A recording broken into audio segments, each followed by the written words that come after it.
You believe you are seeing the world right now. This room you are in, the screen of your device, the colors, the shapes, and every object around you seem like undeniable proof that your eyes are transparent windows into reality. You feel that what is out there is exactly what is being projected in here, but the truth is far more disturbing and fascinating than any science fiction. Your brain has never seen the real world. It lives locked inside a bone box, isolated from everything we call the outside. It has never touched a flower petal, never felt the warmth of the sun, and never seen the blue of the sky. In fact, it has no direct access to anything you define as reality.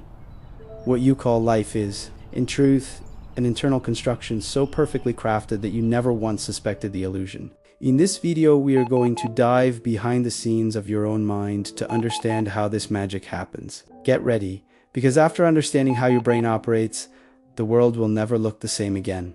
Picture your brain right now. It is floating in a dark fluid, protected by your skull, where the silence is total and the darkness is absolute. There are no photons of light reaching brain tissue, no sound waves vibrating inside it. To the brain, the outside world is nothing more than a chaotic storm of electrical impulses and chemical reactions arriving through the nerves.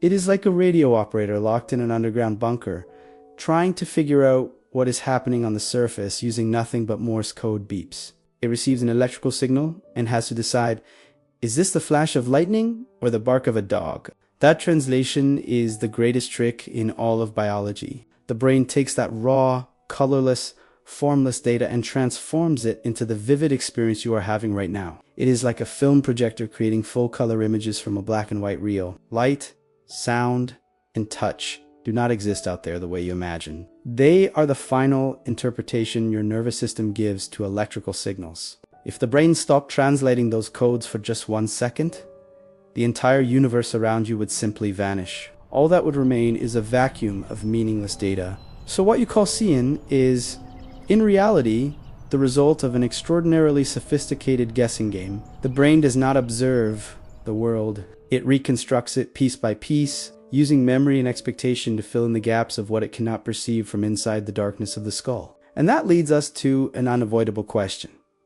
If everything we perceive is an internal translation of electrical signals, is what we see actually reality or just an edited version of it? If your brain has never left the dark, the logical conclusion is unsettling. Everything you see, hear, and feel right now is an internal construction, a kind of biological virtual reality. Imagine your brain as a supercomputer endlessly processing data to generate the scenario in which you walk, breathe, and exist. What we call physical reality is, in truth, the final interpretation of that data. To your nervous system, there is no difference between the electrical signal of a real touch and the simulation of that touch. It simply processes the information and delivers the sensation ready and complete to your consciousness.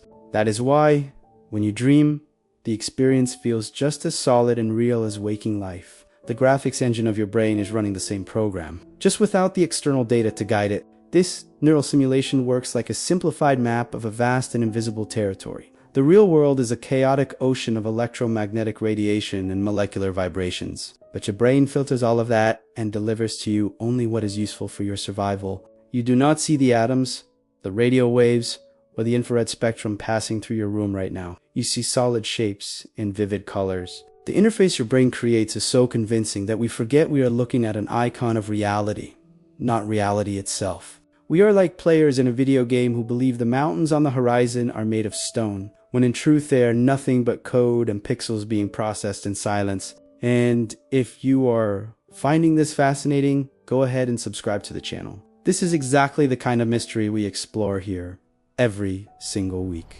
But the simulation does not stop there. It goes further. Your brain is not passive. It is constantly trying to predict what will happen in the next second, all to save energy. It projects its expectations onto the world even before it has received all the signals from the senses. If you walk into a dark room in your house, your brain has already begun sketching the furniture and the space based on memory, creating a mental image that layers itself over the emptiness. We live in a state of controlled hallucination, where the internal simulation and the external signals reach a kind of agreement so that you do not lose your footing. But what if that agreement breaks down What if the brain decides to invent something that is not there just to preserve the internal logic of its own personal simulation? That blind trust has a price. Have you ever felt your phone vibrate in your pocket, and when you checked, there was no notification? Have you ever caught a shadow in the corner of your eye that, when you turned to look, was just a jacket hanging on a chair? These small glitches are not just distractions. They are cracks in the armor of your perception, and they reveal something deeply unsettling. Your brain would rather invent a coherent lie than admit it does not know what is happening, because it lives in the dark.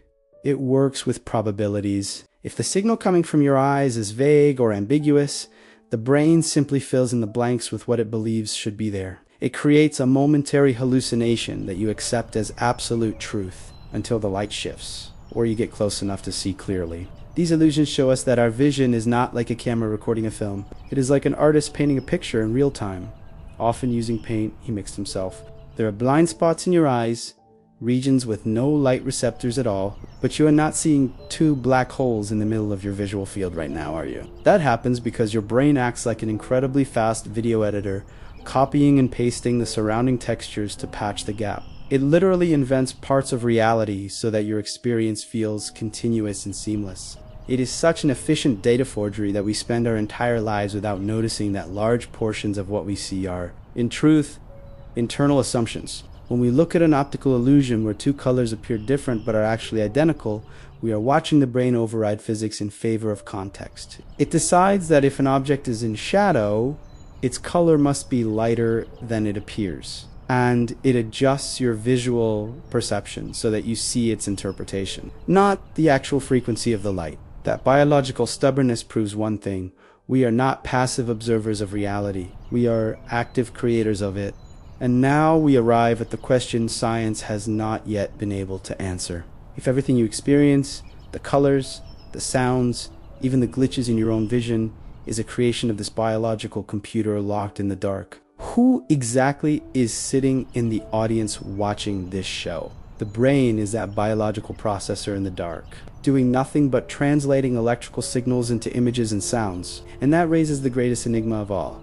Who or what is actually watching this film? Science can map every single neuron firing. It can identify every region of the brain that lights up when you see the color red. But it still cannot explain how those electrical firings become the sensation of seeing red. Researchers call this the hard problem of consciousness. We can understand the mechanics of the projector, but we still do not know who the spectator is, sitting in the seat of the mind. There is an enormous gap between the physical matter of the brain and the subjective experience of being alive. And no microscope has managed to cross that gap to this day. Imagine you are in a movie theater. You see the light on the screen and hear the sound coming from the speakers. But, you are not the projector and you are not the screen. You are the observer. In the case of your own mind, if the brain is the projector creating the simulation of reality, where does the machine end and where do you begin? Some scientists suggest that consciousness may be nothing more than an accidental byproduct of data processing. Others believe it is something far more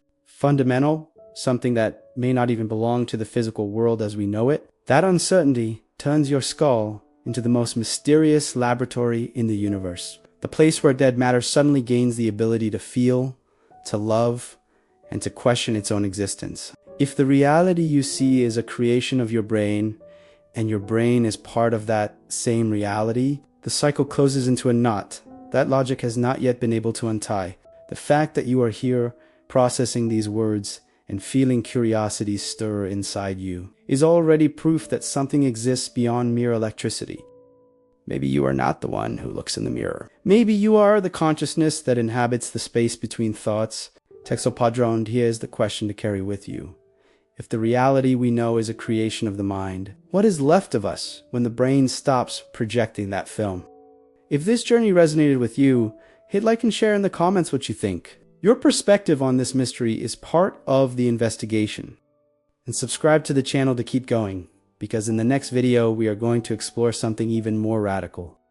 Recent findings on near-death experiences are forcing neuroscientists to revisit everything they believed about what happens to consciousness when the brain stops. It is not what you expect. Until then, keep questioning everything.